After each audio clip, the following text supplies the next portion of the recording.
আসসালামু আলাইকুম বন্ধুরা, তোমরা কেমন আছো? আলহামদুলিল্লাহ, তোমাদের বোন আমিও ভালো আছি। আমি আজকে একটা, সবসময় আমার নিজেরই নিয়ে কথা বলি, আমি কাউকে নিয়ে কথা বলি না।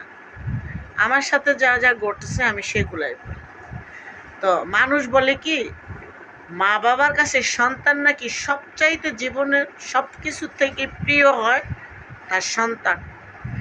কিন্তু না, মা বাবার মধ্যে বাবা যদি একটু নরম হয়, মা কিন্তু সন্তানের প্রতি নরম হয় না। মা যদি দেখে কোনো সন্তান একটু টাকা বেশি কামাই করে, সেই সন্তানটাকে কিভাবে নিচে ডাবাইয়া নিচে শোয়াইয়া তার উপরের থেকে টাকাগুলো আইন না আরও দুটা তিনটা সন্তান যদি ছোটো থাকে এটাকে কীভাবে ডিপায়া ডিপায়া মুখে দেওয়া যায় সেই চেষ্টাটাই করে। সেইটা আমার সাথে হয়েছে। এটা আমি আমার আমার কথা বলতেছি। কার সাথে হয়েছে না হয়েছে ভিডিওটা পুরাটা দেখে লাস্টে আমাকে কমেন্টে জানাবে, ইনবক্সে জানাবে।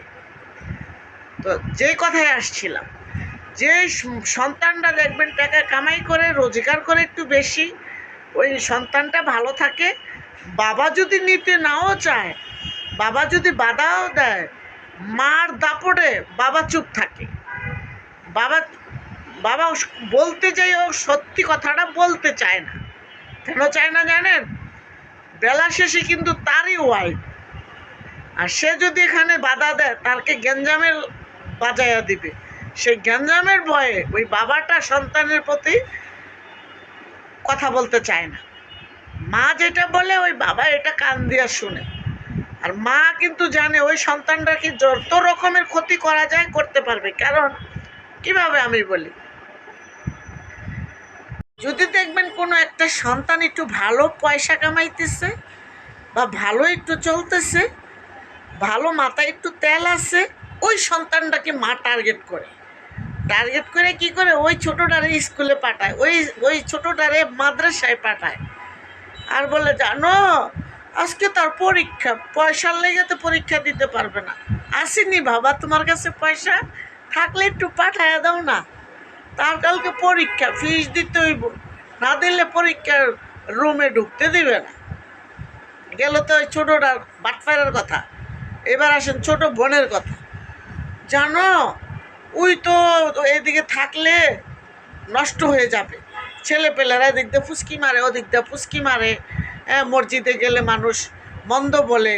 হ্যাঁ, উপযুক্ত বিয়ার উপযুক্ত হইতেছে, বইন্ডারে তোমার কাছে নিবা, রাখো না, তোমার তো কাজের লোক আছে। তো কাজের লোকের মতো করে যদি একটা কাজের লোক বাদ দিয়ে যদি তোমার এই মেয়ে বইনটারে নাও, খাইয়াও বাঁচবো, পইরাও বাঁচবো, তোমার লেগে দোয়া করবো কি? তখন আপনার মায়া লাগে, হ্যাঁ কয় কি আমার বোন এত কষ্টে আছে, আচ্ছা দিয়ে যাও। তো নিয়ে আসে না বন্ধুরা? আসলে আপনার মাথায় বসে সেই বোনটায় লেখাপড়া শিখবে, এবং কি আপনার ভালো কাজ খারাপ কাজ সব কিছুর সঙ্গী সে হইল আমার সংসারে। যখন সে তার একটা প্রেমের মানুষ পাইয়া যায়, তো সে প্রেম করে চলে যায়। চলে যাওয়ার পরে কি বলে জানেন? ও তো আমার কাজের মেয়া রাখছিল, ওই তোর ঘরে তো আমি কাজ করছি। ও কিন্তু ওর বাপমার ঘরে ভাত পাইতো না, লেখাপড়া করতে পারতো না, চারিদিকের পোলাপাইনারা ডিস্টার্ব করতো। আমাদেরকে করতে পারে না, কারণ আমরা যেরকম প্রতিবাদী ছিলাম ওরকম আমরা ক্ষমা দেখায়ও ঘুরতাম। আমাদেরকে কোনো স্বাস্থ্যদেরকে কোনো স্বাস্থ্যদত্ত বাইরে আমাদেরকে ডিস্টার্ব করতো, কারণ জানে যে দরজাল। আমরা কোনো ইন্টারফেয়ার করতাম না ছেলে পেলে নিয়ে, কারণ আমাদের একটা সমাজ ছিল। আমি বারবার বলি, আমাদের মসজিদ ছিল কাছে, আমরা জোর গলায় কখনো কথা বলতে পারতাম। তো যাই হোক, সে কথা নাই বললাম। তো আপনার যদি সেই সন্তানটায়, হ্যাঁ, সেই সন্তানটাই যদি একটু টাকা পয়সা কামাই করে, তাহলে আপনারা কিন্তু দিয়ে গেল, দিয়ে বলে আজকে ঘরের চাউল নাই, কালকে তো ঘরে বাজার নাই, পরশু দিনকে তোর বাবার ওষুধ নাই। বাবা যদিও নেয়, বাবা যদিও এসে নিত, হ্যাঁ, কিন্তু মা বেশি করতো। মা মানে কেমনি নিব, কেমনে খাওয়াইবো ওই বাচ্চা দুইটারে, ওই ছোটো বাটফাইরারে কেমনে খাওয়াইবো, আর ছোটো মেয়েটারে কেমনে মানুষ করবো, সেই চিন্তায় তার থাকতো।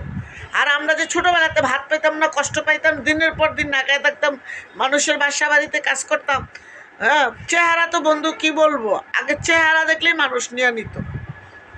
এমন রাজপ্রাসাদে মনে হয় জন্ম হয়েছে, জন্ম কিন্তু হয়েছে গরিবের ঘরে। তো চেহারা আসলে বলতে হয় না, কিন্তু ওই সুযোগটা মা নিত আমাকে দিয়ে নিত। এখন যদি সেই কথাগুলো বলতে যাই মজা লাগে না, লাগলে লবণ আরও ছিটাইয়া দেয়, বুঝছেন, এগুলো বইলে ফেলাইতো। তো সেই জন্য বলছি, যদি নিজেদের কোনো ছোট ভাই বোন থাকে এমনভাবে দিয়েন না যে আপনার ঘর খালি কইরা তাকে পেট ভরাইয়া দিবেন, আর সে তার উপরের লেভেলে যাওয়ার চিন্তা ভাবনা থাকে, আপনার মাটিতে ফালাইয়া আপনি মাটিতে শুইবেন, ওই খাটে শুইব, সেই চিন্তা ভাবনা কিন্তু ওই ছোট ভাই বোনেরা করে। কেন করে জানেন? তার আশ্রয় পাশ্রয়, তার গবিলদারি করে তার মা। হ্যাঁ, আমার ছোট ছেলে, আমার ছোট মেয়ে, আমার ছোট ছেলে, আমার ছোট মেয়ে।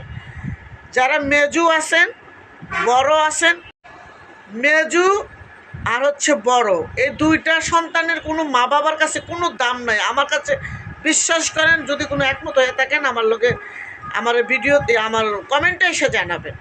হ্যাঁ, এই মেজু আর বড়, এই দুইটা সন্তানের মা বাবা দাম দেয় না। কেন দেয় না জানেন?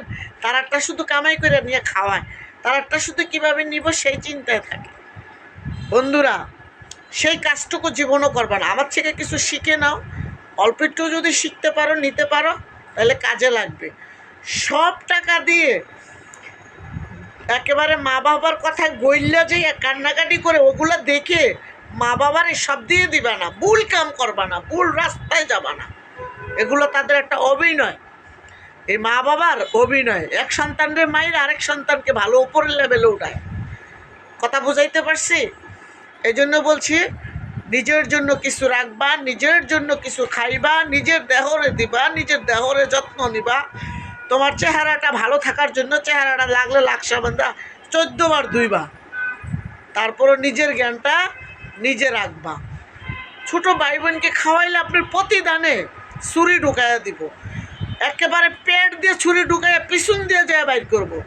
অন্য অন্য মানুষ যখন পিছন দিয়ে ঢুকাইয়া সামনে দিয়ে বাইর করে, আর আপন ভাই বোনগুলা সামনে দিয়ে ছুরি মেয়েরা পিছন দিয়ে বাইর করে। খবরদার ভাই বোনেরা, আমার কলিজার বোনেরা, আমার কলিজার বন্ধুরা, এই কাজ জীবনও করবা না। এমন ভাই বোন যদি থাকে অ্যাভয়েড করে চলো, একেবারে জায়গা দিবা না। ওই আঙ্গানি পেঙ্গানি নাকে কান্দুনি, আমার আজকে এটা লাগবো, কালকে ওটা লাগবো, পরশু দিন ওটা লাগবো না। বন্ধুরা, আমার কলিজার বন্ধুরা, এরকম কাজটা তোমরা কখনোই করবা না, কখনোই করবা না। এই ভিডিওটার আবার লাস্টে আবার আরও দিব, বেশি ভিডিও বড় হয়ে গেলে তোমরা দেখবে না, আমি আবার নেক্সটে এই ভিডিওটা দিব। তো বন্ধুরা, যে নিজের নিঃসঙ্গ জীবনে টাকা থাকলে আপনি সঙ্গ পাবেন, টাকা না থাকলে নিঃসঙ্গ জীবন কাটাবেন। সাথে একটা বোন পাবেন না, একটা ভাই পাবেন না, পরে থাকলেও পাবেন না। টাকা আছে টাকার পিছে ঘুরে, টাকা নাই আপনার পিছে ঘুরবে না। নিঃসঙ্গ জীবন নিয়ে ঘুরবেন আমার মতন। আমি যেমন নিঃসঙ্গ জীবন নিয়ে ঘুরি, এই যে আমি অসুস্থ আছি, কোনো ভাই বোনে ফোন দেয় না। নেওয়ার বেলা বন্ধুরা কত বালা, আমার চেয়ে বালা মানুষ আর দুনিয়াতে নাই। আমার বোন ছিল বলে আমি ঢাকা আসতে পারছি, আমার বোন ছিল বলে আমি আজ ঢাকা শহরে রাজত্ব করতে পারছি।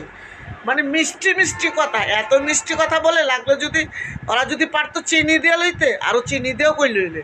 এরকম ব্যবহার ওরা জানে, কি যে অভিনয় জানে।